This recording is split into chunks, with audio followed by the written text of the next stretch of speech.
Registry Matters is an independent production. The opinions and ideas here are that of the host and do not reflect the opinions of any other organization. If you have problems with these thoughts, FYP. Registry Matters is an independent production. The opinions and ideas here are that of the host and do not reflect the opinions of any other organization. If you have problems with these thoughts, FYP. Recording live from FYP Studios, East and West, back in our home places of place. And anyway, we're transmitting across the internet. This is episode 309 of Registry Matters. Good evening, sir. We're flying just the two of us. No chance this evening. He seems to be having birthday festivities this weekend. Yes, he's got birthday. And so how are you? I'm doing awesome. It's a very comfortable 99 degrees here.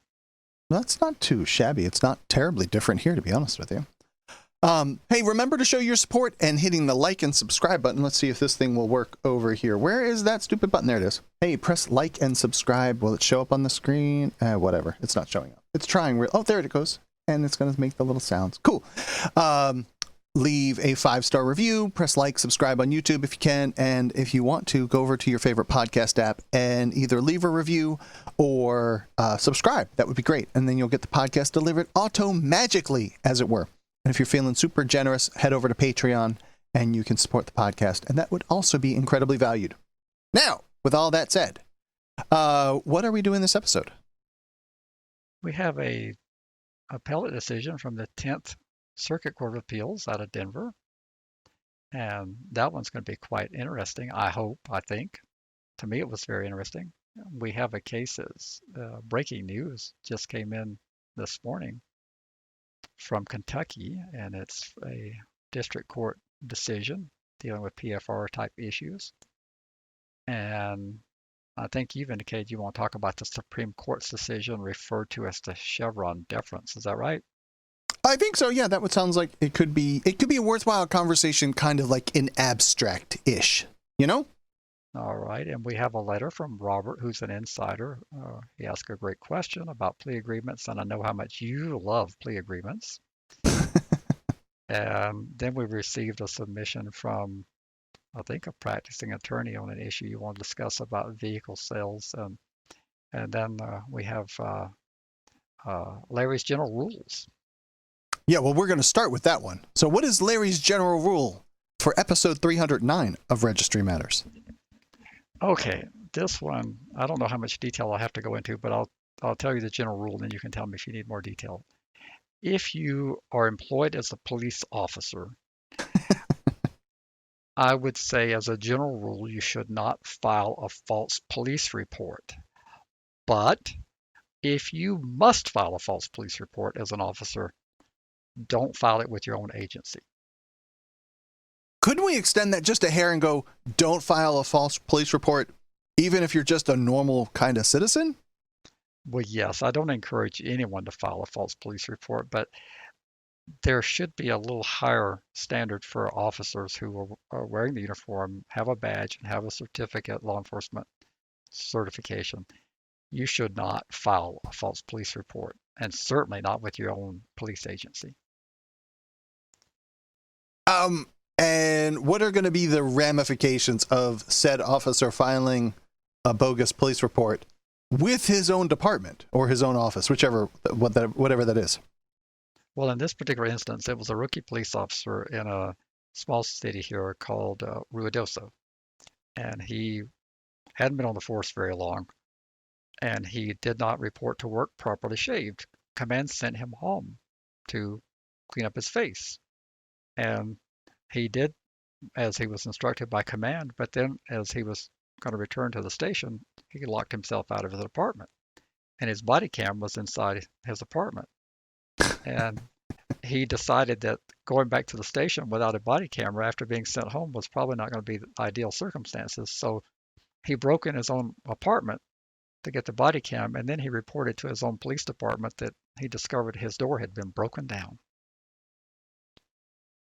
Hold on. Like, that seems really insignificant. Why would he go through all that headache to break the door down, but couldn't you just call your boss and be like, whoops, I left my cam in the, and he also locked his keys in the apartment too? Yes, he was having a bad day, it would appear. And I would say as a rookie officer, he was probably very frightened because being sent home was one thing, then locking your keys in your apartment along with your body cam and reporting back to the station, he was looking pretty much like a doofus. So he had to think really fast Yeah. about what to do.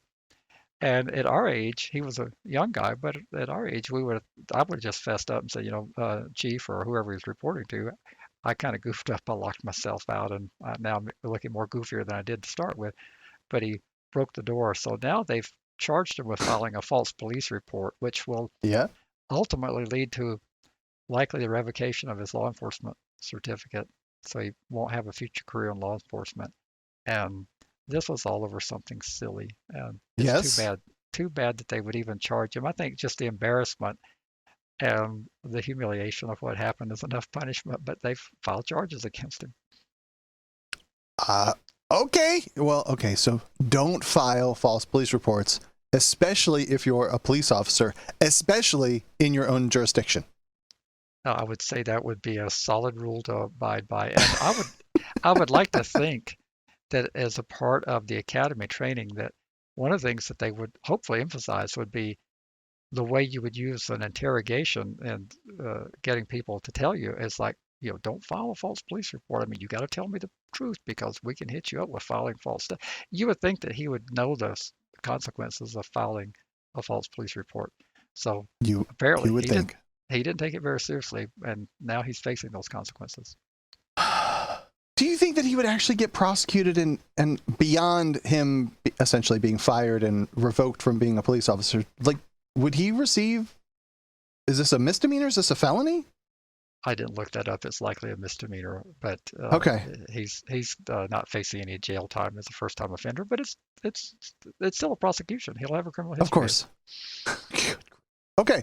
Well, we received a letter from Robert, and he says on November 8th of 2002, back to what you said, this is a person on the inside, so there's a handwritten letter that came in, and his name is Robert. Do you know where he is? I do know. Yes. Don't remember though. Oh, okay. Well, it looks like he might be in Virginia. Does that sound familiar? Sounds familiar, yes. Very good. Okay. So on November 8th, 2002, I pled guilty. In the plea agreement signed by the judge, I have indefinite supervised probation. A corrected copy of the court order was signed on 1/23 of 2004. So that's just a year and a half later. By the judge without any mention of probation. The question is, does the court order supersede the plea agreement? And if so, does it mean I have no probation? That sounds like a good plan. Should I mention it to anybody, or after 20 years, can anybody go back and change the court order? The judge who signed the original court order is no longer there. And I hope you can answer this question. Well, we can. Okay. The answer is not usually going to be to his liking. A plea agreement is a binding contract between parties. The party being the defendant and the party being the state, in this case, the state of Virginia. And if that scenario were flipped over and they were adding conditions to him that was not a part of the plea agreement, and when I say conditions, I mean like additional time, if they were making his punishment more extreme, he would be irritated. What we don't know here, and I've asked for clarification, we don't know why they had to file an amended judgment and court order. But if it was if they didn't renegotiate the plea agreement, the original plea agreement was still the basis for the amended judgment that was filed year and a half later, he has nothing to stand on. That is a Scribner's error, and the state has the same rights he does to have what they bargained for enforced. So they absolutely could come back 20 years from now and they could correct what the plea bargain, what was agreed to by the parties, and they could change that You better believe it. And they actually would do that. They've done that all throughout my uh, legal career. I've seen that done many times. So it's not anything that's unprecedented. It's done with some regularity. Let sleeping dogs lie, or what? Well, he won't be able to do that. He's already writing everybody he can imagine. I'm sure we're not the first but he's written to. And for me to get the answer to him, the only way I can get the answer to him is to send it to the prison where the mail is scanned. Now, I know you don't have much of a sense of humor, but if I send him a copy of the transcript and they figure out that he's the one that this applies to, he's talking about himself, and they go reopen this and figure out that the judgment order is incomplete, that would be funny. Can you admit that? No, because then the guy's screwed. How do you think, like, we just said a person's name and a state, and it's an incredibly common name. You think they would put that together?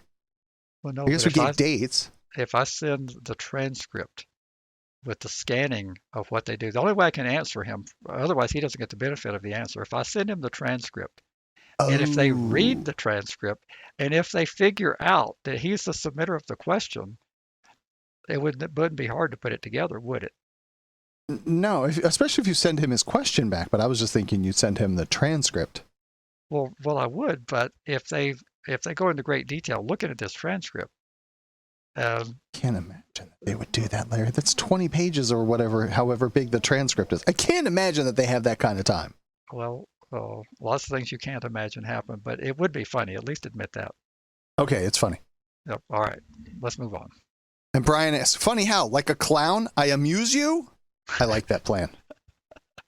So, What is this garbage you put in here about some late breaking news from Kentucky? Do we get to celebrate? we do get to celebrate. Oh, fantastic. All right. Well, this is a case of Joe Doe, not even John Doe, on behalf of himself, oh, great, pro se, and others similarly situated versus John Berlou in his official capacity as Davies County Attorney. This case is in the United States District Court for the Western District of Kentucky. Tell us and the Reader's Digest version. So, like, dumb it down and make it short. All right.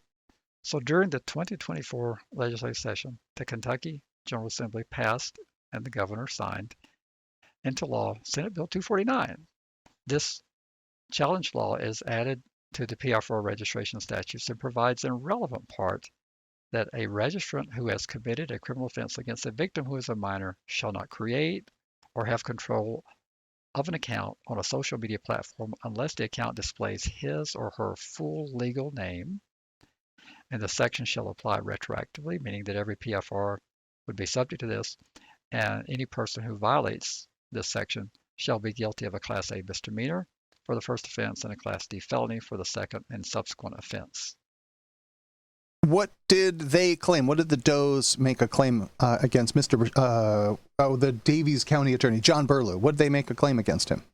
Well, Doe asserted two claims under 42 United States Code, Section 1983, for violations of his constitutional rights under the First Amendment. In particular, Doe claims that the challenge law violates his right to speak anonymously and is unconstitutionally overbroad. Larry, off script, isn't 1983 what Packingham was about? What do you mean what Packingham was about? That's a vehicle. 1983 is a civil rights vehicle that you use. It's a civil rights claim that ended up at the Supreme Court. I'd be willing to bet that if we looked up Packingham was a 1983 claim. So I see that Doe moved for a preliminary injunction and for class certification. Defendant Berlou opposed both motions and cross-moved for summary judgment. Doe moved for a temporary restraining order, which Berlou likewise opposed. I know how much you love summary judgment. Well, it's different in this case because the defendant moved for summary judgment, not the plaintiff. This means that all assertions made by Doe are assumed to be true and that any doubt that the court may have goes to Doe, not the state, because he's the non-moving party. You know, you've heard me pontificate about this through all the years. So Doe didn't move for summary judgment. Berlou did. The state did. And therefore, everything Doe said is assumed true because we haven't had the benefit of a trial. So summary judgment isn't necessarily such a bad thing. And now you're being Mr. Flip-Flop. Summary judgment is not always bad? Not always bad. There's times when it's appropriate, but it's overly used by lazy attorneys. And attorneys that are listening, don't be lazy. Use summary judgment when there truly are no factual disputes and you're entitled to judgment as a matter of law. Don't use summary judgment when you just are trying to be nice to the judge and clear the judge's calendar, and you're trying to clear your workload and you don't want to have to do a couple weeks worth of trial prep. Use summary judgment when it's appropriate. Did Doe oppose summary judgment? Yes, he did. A preliminary injunction was granted. I've heard you pontificate for years now about the difficulty of getting an injunction, which is what we did get. Didn't we get an injunction in Butts County? We did. Okay. What's the burden that must be met for getting an injunction? Well, it's a tough one. The first and probably the most important factor is the likelihood of success. So this meant that Doe would have to show that he would likely prevail on the merits of his claims when this case eventually goes to trial. So you've got to show with existing case law, you don't have to show that you don't like that the law, that you find it inconvenient. You have to show that there's enough in the body of case law out there that there's enough similar cases already been decided at appellate court level that suggest you're going to win on the merits. But the court must also consider whether Doe will suffer irreparable injury or harm absent the granting of the restraining order or preliminary injunction, and whether others will be substantially harmed by granting such relief, and whether the public interest would be served by granting the relief. But the most important test in my book is the irreparable harm and the likelihood of success on the merits. If you can't show that you're likely to succeed on the merits, and if you can't show that you're going to suffer irreparable harm, you don't get an injunction. And does the fact that it's a First Amendment challenge play into this? Indeed, it does. As the trial judge noted, the trial judge says the Supreme Court has held that when reviewing a motion for preliminary injunction, if it is found that a constitutional right has been threatened or impaired, a finding of irreparable injury is mandated. The judge found that Doe's First Amendment rights are threatened and would be impaired by the enforcement of Kansas Revised Statute 17.544, and he has therefore shown irreparable injury to support his issuance of an injunction. That's pretty awesome. And is this case being handled by a known attorney to us? It is. It's being handled by Guy Hamilton Smith. Fantastic. Well, congrats to Guy. Why didn't he tell us this at that this case was being worked on at the conference? Oh, he's reported on this case before. He just has there's so many cases going on. People don't always track with them, but yeah, this case has been going on for a few months now. All right. Very good. Now, so we are going to dive into a real humdinger of a topic, Chevron deference. I got to tell you, man, when I first heard this term, like in the military, a chevron is just like a V-shaped kind of thing. And I'm like, chevron? What does that have to do with deference? Now, I reckon some of you might be scratching your heads, but stick with us and we'll unpack whether it's wise to let unelected bureaucrats call the shots on interpreting laws. First of all, tell us what Chevron deference actually means, please. Well, I'll try. Chevron deference is a legal principle that courts use when reviewing decisions made by government agencies. It says if the law is unclear or ambiguous, courts should defer to the agency's interpretation of the law as long as the interpretation is reasonable. This means that agencies have the power to interpret and enforce laws in areas where they have expertise, and the courts generally won't second-guess their decisions. Are you in favor of letting these various agencies do that kind of work? Absolutely. It's the only way we can run a government in a civilized modern society. Doesn't this come from a recent ruling regarding the EPA? Yes, I didn't read the case, but yes, that's what I've heard talked about. Okay. I can't disagree with you on the idea that wouldn't the EPA be better equipped to regulate our air and water than Congress? But see, you're oversimplifying it. The EPA is only doing what Congress told them to do. Congress just did not spell out all the details of what they would be doing. They didn't tell them to to take the depth of the stream and how many fish it's got in it and all that kind of stuff to figure out if we've got an endangered species and all that kind of stuff. They said in broad terms what to do to accomplish the goals of the law. All the delegation has to fit within the statute. And people they create this scenario that people that these agencies get to make up things. That's not the case. They have to work within the framework of the statute. So you don't get to invent the statute the way you'd like it to be. Now, how do you go forth and justify that the delegation of significant interpretive power to unelected bureaucrats under Chevron deference, considering the potential erosion of democratic accountability? Well, again, the Congress is not able to identify all of the nuances of what they want done. They just can't. And I always go back to something I think people understand, which is disability determinations. You can pick your agency, whether it be the Veterans Administration or the Social Security Administration. Congress defines what constitutes a disability. In the case of Social Security, they say you have to suffer a mental or a physical or a combination of the two impairments that have to be expected to last 12 months or longer and restrict you from engaging in substantial gainful activity, which they define. And it has to last 12 months or longer, or it has to be something that will kill you. They directed the Social Security Administration to pay benefits based on that definition. Okay. Congress could never figure out what all the conditions would look like that would fall within that broad definition of disability. They just couldn't. Because even if you could, it's constantly changing. Disabilities that were more disabling at one time through advances in medical technology, AIDS used to be an automatic ticket to disability. It doesn't do that anymore because we've learned how to manage AIDS and it's not as disabling as it was in the 80s. So you're not going to get a ticket to free benefits if you have AIDS nowadays. But Congress could never do that. But Social Security can only pay benefits if they can justify that the person has a significant mental or physical impairment that's expected to last 12 months or longer or result in death, and they have to meet the non-medical requirements of sufficient contributions into the system. If they paid benefits outside of that, there would be a legal action that could be mounted against them for disregarding the will of Congress. So they don't get to invent their own disability program. They get to effectuate the will of Congress in paying benefits to people that meet the definition of disability that Congress established. It's the same thing with the EPA. The EPA has been given a mandate with clean air and clean water and all these environmental things that they do.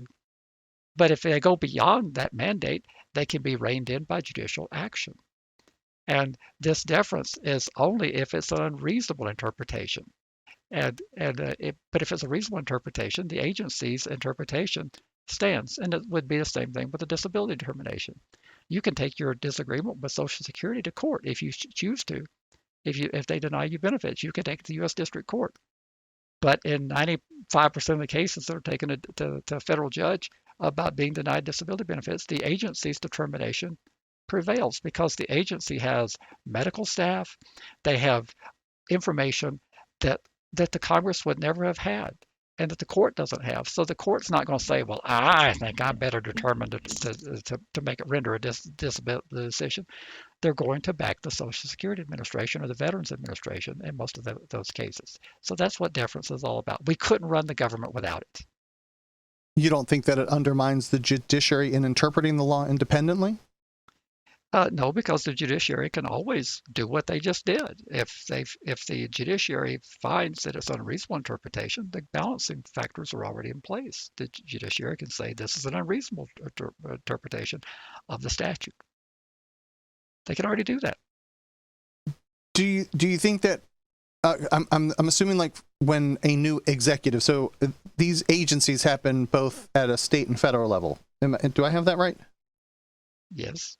Okay, so the executive then appoints the leaders of the various agencies. Doesn't that create like a wish-wash of how an agency would be run, making it difficult for there to be consistency and a stable legal interpretation of what the regulations would be from each new administration? You're absolutely right. You're absolutely right. It could do that. Uh, it could, and it has. Uh, I go back to what I know and what I'm Yeah, expert in. We had a president named Ronald Reagan. Are you familiar with that guy? I've heard of him. Yes. Government's the problem. Well, that president, when he took office, he decided his administration was going to be more aggressive with what they refer to as a CDI, continuing disability review. And they reviewed and terminated somewhere between 5 and 700,000 people from the disability rolls because they felt that the administration of Social Security was being too lenient and too many people were freeloading.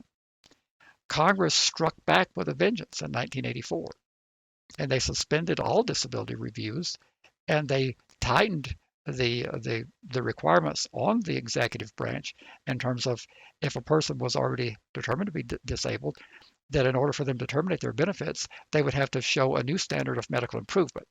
Before that, you would basically have to reprove your disability when you got notices of a CDI. They would start from scratch, even though you were already receiving benefits. But Congress said, no, that isn't right. They've already had a favorable decision, so you can only terminate them if medical evidence shows that the disability has improved, or through improved diagnostic techniques, that the disability is not as debilitating as we originally thought when the last favorable decision was made, or the favorable decision was based on fraud. Well, that changed the whole dynamic, and a whole lot of people didn't get cut off anymore, and a lot of those people that were cut off in the Reagan years were reinstated to benefits. There's a self-correcting mechanism in this. If the agency is being too aggressive under an executive branch, Congress ultimately can fix it. So I don't know what all the hoopla is about. I just don't. This just goes over my head every time this comes up. How does this then, does this apply to our issue at all? There are a lot of people that wish it did, and there's a lot of chatter of people that think it does. In my opinion, it does not. It will not change anything related to our issue, in my opinion. I think what the Attorney General did was consistent with the Congress action when Congress delegated to the Department of Justice. They delegated for good reasons. They delegated because they already knew. Remember that. Let's put this in context. Adam Walsh Act passed in 2006. Right. When was Smith versus Doe decided? 01, I think, or 02? 03, I believe, either 02 or 03. Okay. Okay. So then the challenger in Alaska, Doe, continued to litigate in state court. And I think by the time that this Adam Walsh Act was passed, I think he had already won in state court under the state constitution, saying that they could not apply it retroactively. So Congress was keenly aware that although it would like to have the more enhanced requirements of the Adam Walsh Act applied retroactive to everybody, they recognized that there would be potential constitutional problems from state to state. So they dealt with that in the best and the most efficient way that ever could be imagined. They put in a provision in the law that says that if a state cannot do what's requested of them to be substantially compliant, if the highest tribunal in the state says that they cannot comply for constitutional reasons, they will not forfeit their funding. That's put in there, and that should make conservatives enormously happy because the conservatives believe in states' rights, correct? Yes. They believe in delegating to the states. Well, that's precisely what was done here. The whole sex offender registry is delegated to the states. The states get to determine if they want to have one. They get to determine if they want to be federally substantially compliant. They get to determine if they want the federal funds or if they want to forego the federal funds. And the state gets to determine if it's constitutionally permissible. I can't think of a more solid conservative principle in my entire life than that. I just can't. And as far as delegating it, if you know that you've got constitutional problems from state to state, I can't think of a better way to delegate and who you would ask. Would you send it to the Agriculture Department to try to figure it out? Would you send it to the Department of Defense to try to figure it out? Would you send it to Homeland Security? Where else would you send it but to the Department of Justice, where they supposedly can can analyze the constitutions around the country, and they have highly paid legal professionals, and they would be able to make the determinations. And the Attorney General, like regardless of who it was Alberto Gonzalez, I think, at the time, but he determined that it would be applied retroactively. But that doesn't negate the fact that it still can't be applied retroactively if the courts in the state say, no, we won't let you apply that retroactively. So I don't know what the hoopla is about. Someone said, and then sent a link, Larry, and there's no possible way I have time for it, but I'm just going to read what was said. The problem with Chevron deference was the crazy fines and lack of access to courts. Chevron deference is fine as long as you can still challenge in courts. Well, I don't know of any administrative process that doesn't allow you to go to court. I'm just not familiar with that. You always have the right. The judiciary is always open and doing business. But let me pose this question. Sure. Is there a single person out there that's registering anywhere in our vast audience? And I think we're approaching just shy of about 400,000 listeners now. Is there anybody out there that can show me that you're only registering because of federal law, that there's nothing in your state statutory scheme that says you have to register? And I believe you're going to come up empty-handed. You're going to be able to show me, at best, you're going to be able to show me that your state has an innocuous statute that says that you shall register if you're convicted of all these offenses, or if you would be defined as a defender under federal law. But if there is absolutely nothing in your state statute that requires you to register, you don't have to register. Sorry, folks, you're registering because of state law, not federal law. You're registering because of actions that your General Assembly has taken in your state. And if your state wants to abolish its registry tomorrow, they can do that. There's not a darn thing the federal government can do about it. Nothing. Because back to states' rights. That's right. And I can't think of anything that's more indicative of deferring to states than this. This is totally up to the states. If you have a registry, how thorough, how many people you register, how long you register them for. And I can tell you one thing else. All the things that you don't like about the Adam Walsh Act, most of those things are not even in the Adam Walsh Act. They're invented in your head to being the Adam Walsh Act, but they're not. The Adam Walsh Act doesn't control where you can work. It doesn't control where you can live. It doesn't control where you can be present. It doesn't recommend any of those things that are riddled in state laws. All these things are where you can't do it. None of those things are in the Adam Walsh Act. Does I know I'm pretty sure it doesn't do anything about residency or work restrictions. None whatsoever. Right? None. But it does create a database of sorts. Does that database require it to be publicly accessible? Well, there are parts of the database that have to be publicly accessible to be substantially compliant. But again, okay, it's only if you want to be substantially compliant. You could do one or two things. You could tell the federal government, we're going to turn off every internet link we have. We're not putting nothing available to the public. There's nothing the federal government can do about that. You could tell the federal government, we're not going to even have a registry. There's nothing they can do about it.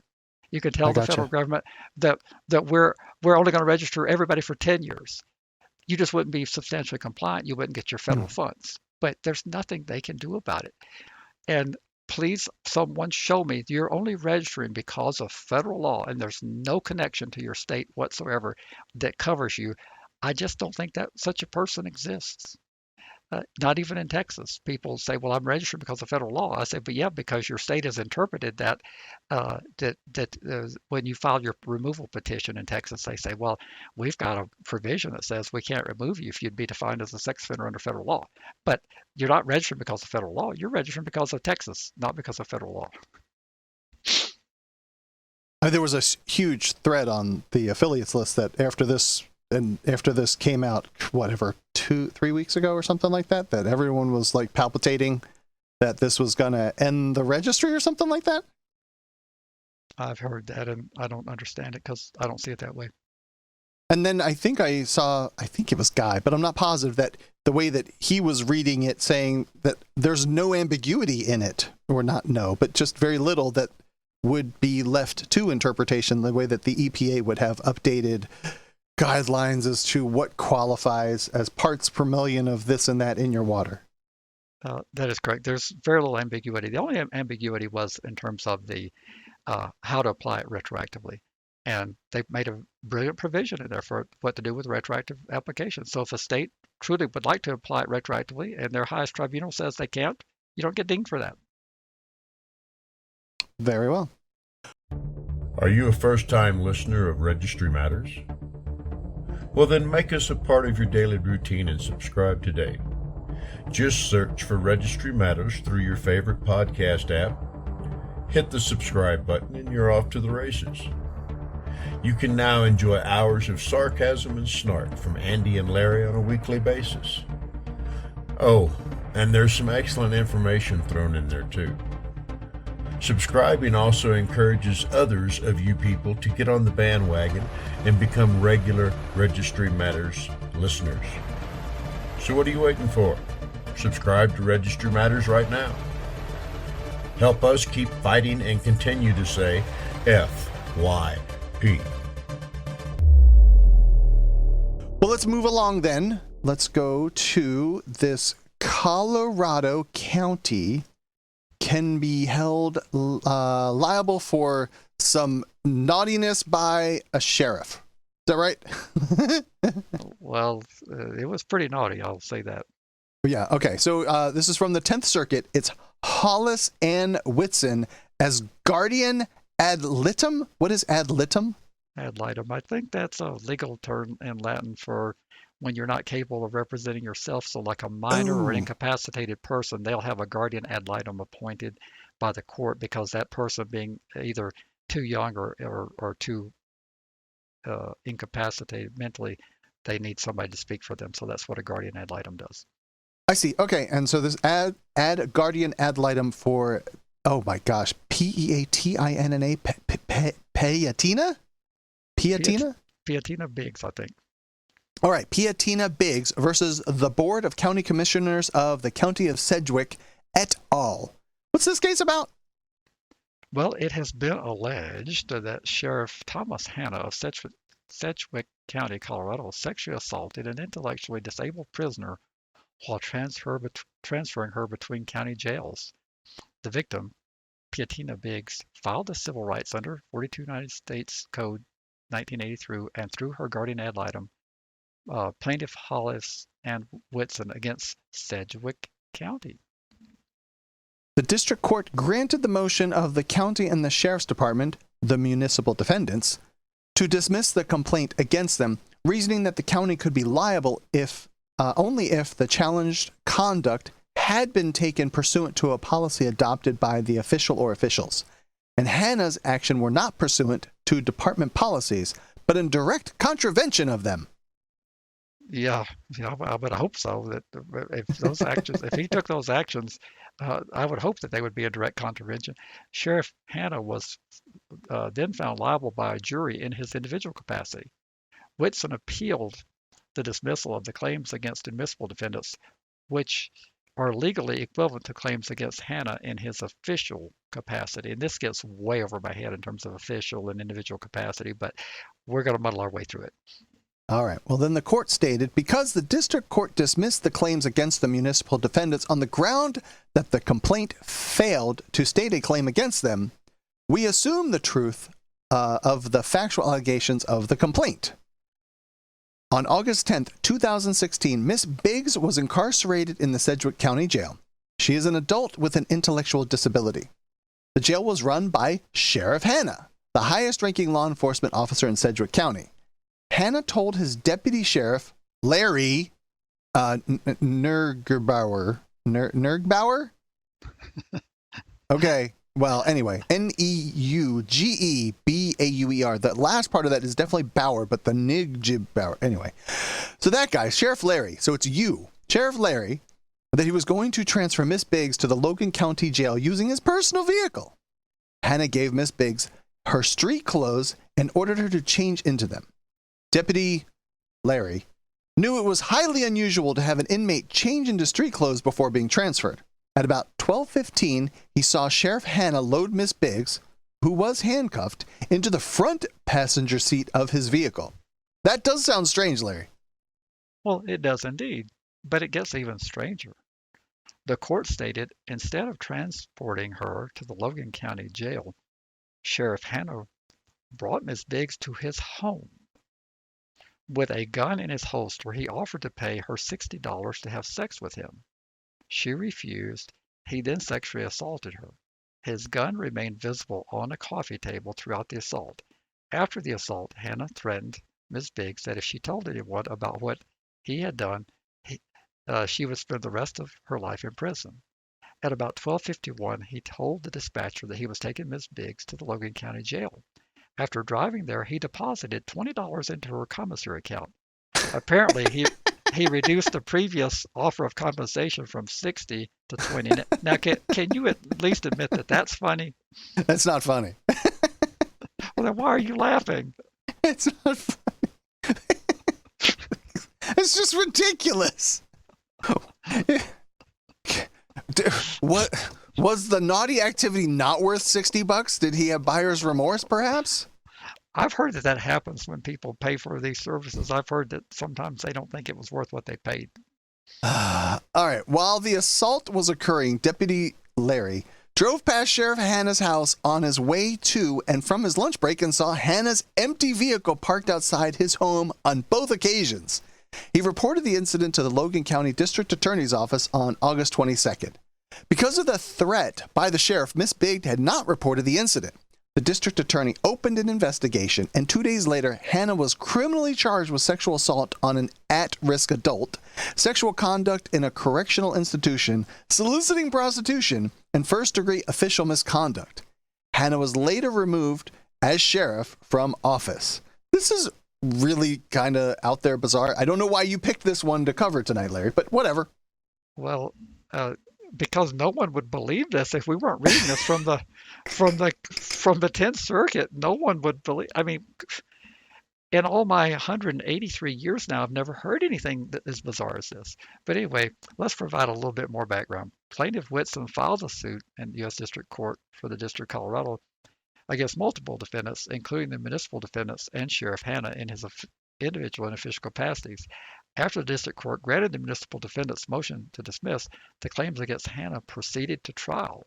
The jury rendered an $8.25 million verdict against him in compensatory and punitive damages. The problem is that the government was off the hook because the trial judge had dismissed him as defendants. The verdict was against Sheriff Hanna in his individual and official capacity, meaning that he had to pay it. And I doubt that most sheriffs have $8.25 million. So she needs the deep pocket. She needs the deep pockets of the government. Nice. And so what you just said is that he's on the hook for the $8 million, not the government. Right, based on what the judge had, the trial judge had decided by dismissing them, because this was not a sanctioned action. This was in what he said about where he said this was controverted by the policy. He wasn't supposed to be doing this, so this was not an official action. So therefore, the county is not responsible. And so that's where we are so far. I see. All right. Well, then Plaintiff Whitson moved to alter or amend the final judgment to explicitly bind the municipal defendants, pointing out that the judgment against Sheriff Hanna in his official capacity is a judgment against the municipal defendants. She cited Porro versus Barnes. Oh my God, I'm not reading all these numbers. 624 Federal 3rd, 1322, 1328, 10th Circuit, 2010. You did well. Good grief. All right. And that is suing individual defendants in their official capacities under a 1983 claim. That's a constitutional claim. This is like the 1983 episode, Larry. Is essentially another way of pleading an action against the county or municipality they represent. This has to be considered official capacity. Has to be. Correct. The municipal defendants in turn moved to clarify the judgment to say that the official capacity claims did not survive the motion to dismiss. The district court granted the municipal defendant's motion, concluding that Hanna's conduct could not be imputed to the municipality because, quote, the assault was wholly unrelated to the realm of his grant of authority with respect to transportation of prisoners, and he was advancing a purely personal agenda. Now, you've got to at least admit that. I don't think the policy of the county would have allowed for him to be doing what he was doing. So this was not an official act. Can you agree with that? They wouldn't have sanctioned it, but him having the pistol there, or whatever he had there on the counter, when the act was going on, along with he was transporting her between jails or prisons. Like, how is that not the most official act that you could perform? Well, but people do bad things when they're on duty. I mean, I've heard of people crashing airplanes deliberately, and that's not an official action of the airline. That's true. I don't think that those were airline pilots. So, but they had to pay anyway, and that's where this is going. The county's ultimately going to pay. Yeah, no doubt. All right. Well, then the court stated the central question before us is whether a final policymaker's assault of a county prisoner in the course of carrying out official duties for what he was charged with setting policy subjects the municipal defendants to liability. How did they answer that question? They answered at the 10th Circuit, yes. A municipal government is, wait a minute. They answered yes. A municipal government is not liable for every constitutional violation by one of its officers or employees. Rather, a municipality is responsible only for one, actions taken by subordinate employees in conformity with pre-existing official policies or customs, and two, actions taken by final policymakers whose conduct can be no less described as the official policy of the municipality. That's how they answered that. Now that is about as clear as mud. That I would have agreed with you if you had asked me if I understood that. The court noted that Sheriff Hanna was the final policymaker for the municipal defendants with respect to the care of county prisoners, including their transportation. By Colorado statute, the sheriff shall have charge and custody of the jails of the county and of the prisoners in the jails, and shall supervise them himself or herself or through a deputy or jailer. And that is Colorado Revised Statute annotated, section 30-10-511. Good. Okay. It is undisputed that the transportation of prisoners is within the realm of the county sheriff's policy-making authority. Hanna's actions with respect to prisoner Biggs were undoubtedly within the scope of activities for which he was set to policy. And so she's winning right now. The court stated, in this circumstances, we see no escape from the conclusion that Sheriff Hanna possessed final authority to establish municipal policy with respect to the action ordered. Indeed, he had not only the authority, but the responsibility to set policy with respect to treatment of prisoners in his custody. And that's on page 17. So he's screwed. The court stated there remains the question of whether the municipal defendants are bound by the existing judgment against Hanna under the law of the case doctrine or preclusion principles. We leave it to the district court to determine in the first instance whether, and if so, to what extent, the municipal defendants are bound by the existing judgment. We do, however, make two observations that may be of some use. First, the judgment against Hanna include both compensatory and punitive damages, but the punitive damages are not recoverable against the municipal defendants. What is the law of the case doctrine?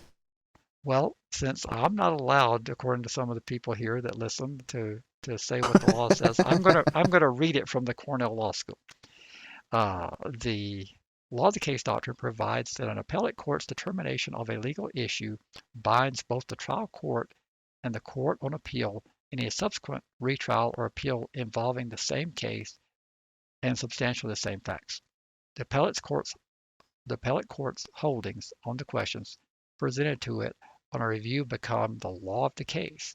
The purpose of this doctrine is to promote finality and judicial economy by minimizing unnecessary relitigation of legal issues once they've been resolved by the appellate court. Cases such as this one from Indiana explain, I don't know where Indiana comes from, the law of the case doctrine precludes relitigation of all issues decided directly or by implication in a prior decision.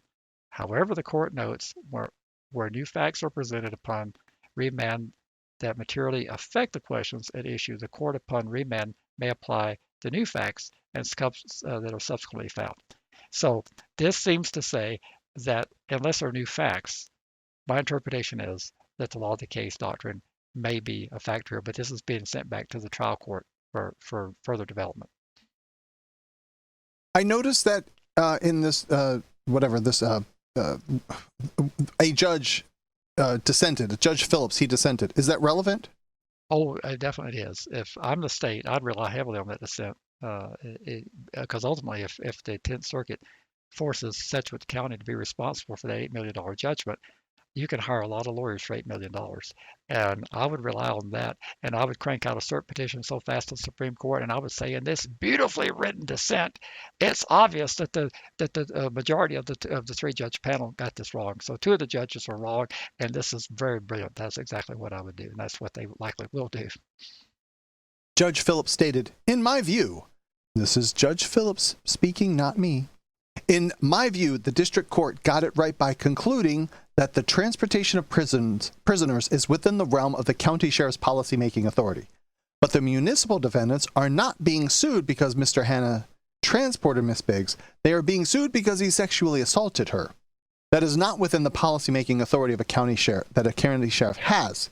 He concluded the district court not by concluding that Sheriff Hanna's actions were wholly outside his authority and lawful realm because he misused his power to advance a purely personal agenda. And Judge Phillips is correct as well.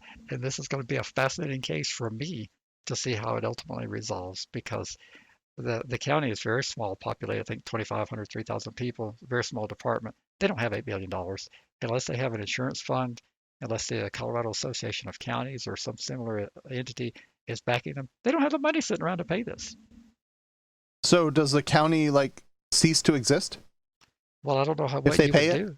I don't know what they would do. Like say, there may be a risk pool in Colorado. The New Mexico Association of Counties would become the backstop here for that. But if they don't have a similar setup there in Colorado, most counties of that size, they don't have $8 million just to write a check. Yeah, totally. All right, we're going to go into a frustrating real-life scenario faced by someone dealing with the consequences of the registry. Larry, this situation is a perfect example of how the system can create unintended hardships. You ready to get into it? I am. I think we're going to have a slight difference of opinion, but I'm ready to get into it. So this is as the individual. So my husband and I have 3 cars. We bought 2 before he went in with the intention of selling number 3. The number 2 has some issues, so we decided to sell it. Before he went in, he signed the bill of sale and the title so I could sell it. Both of our names are on the car registration. I was all set to sell the car today. Had a buyer lined up and everything. The question is, can I sell the car since it's registered as a car he drives on the registry?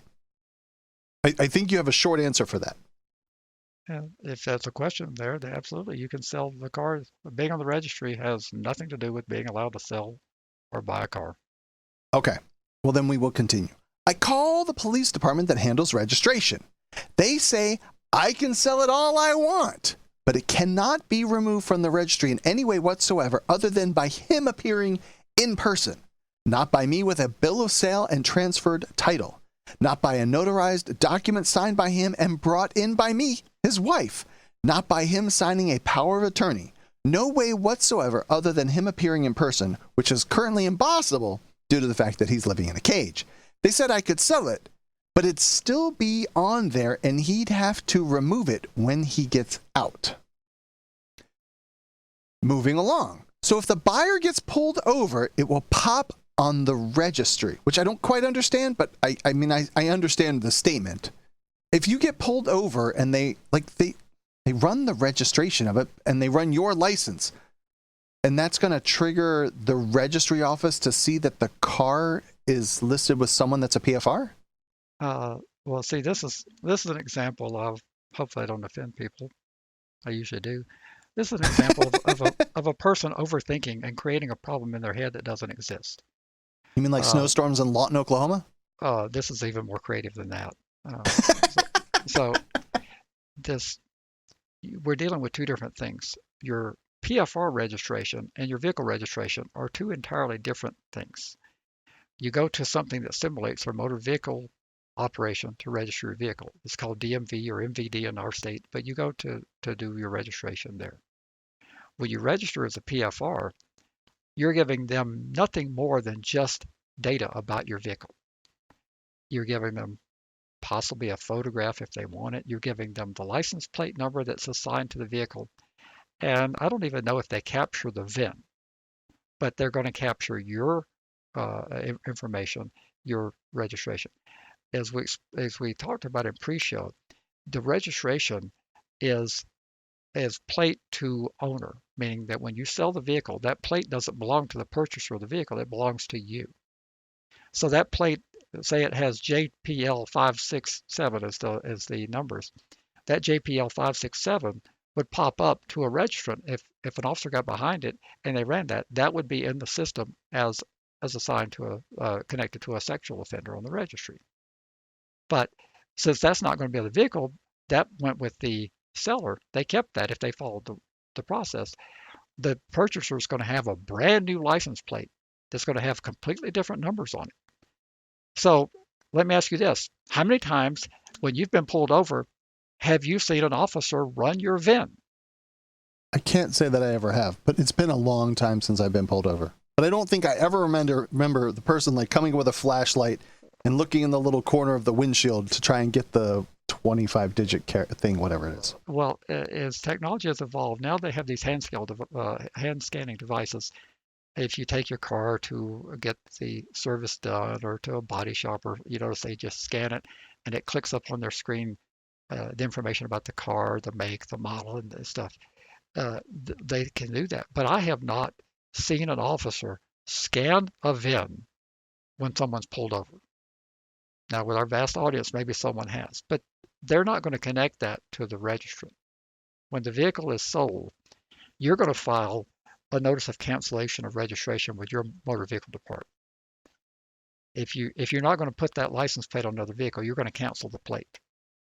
And that ends the connection as far as I'm concerned, unless they were to have some reason to run a VIN check in a normal traffic stop. They don't normally run VIN checks in a normal traffic stop because that's not what they're looking for, unless they have a reason to run the VIN. But let's say they do run the VIN. They come up with their handheld scanner and they run the VIN. The worst thing's going to happen is you're going to say, this car is connected to a PFR.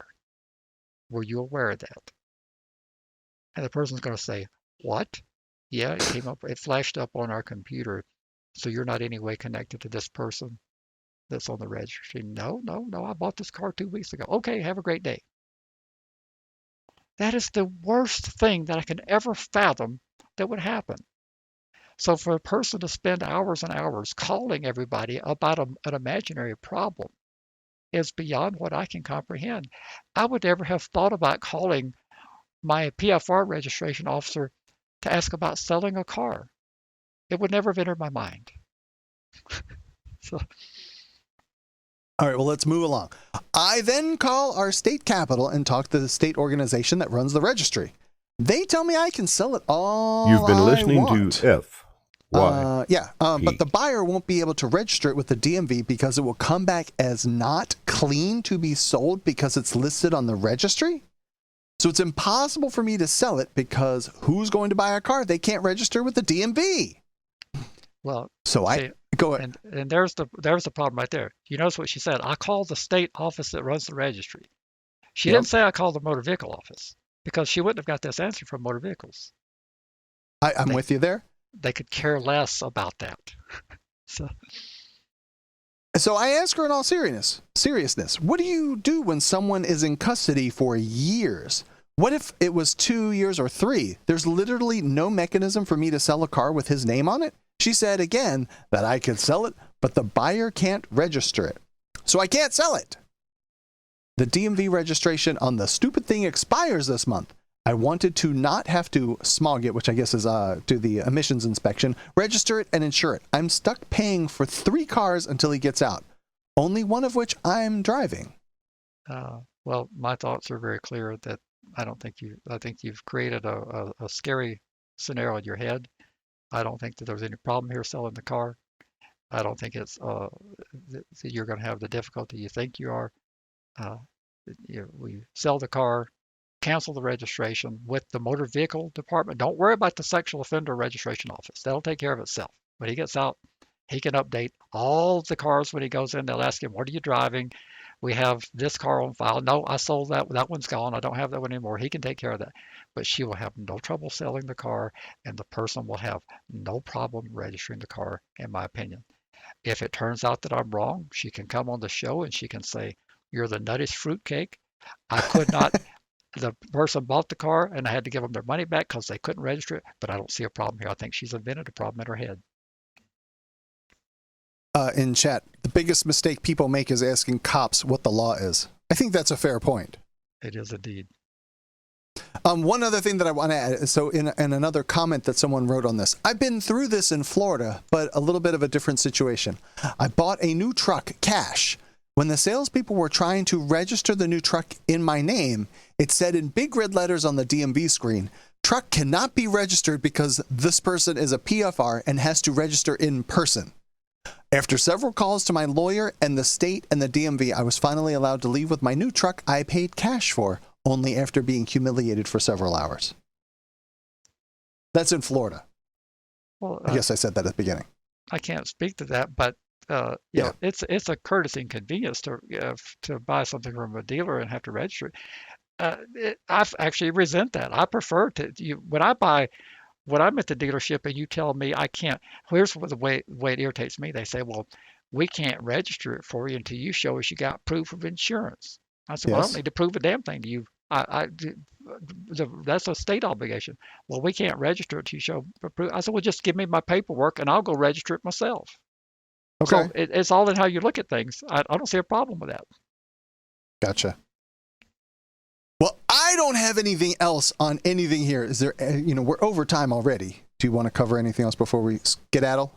I think we've done a great job. I missed everybody for the last 2 weeks, and now we're back in business. We are back in business, and you are roasting down there. It's only 98 now. Only 98. Head over to registrymatters.co to find show notes. You can leave a voicemail message at 747-227-4477. Leave email. Some people do, some people don't, at registrymatterscast@gmail.com.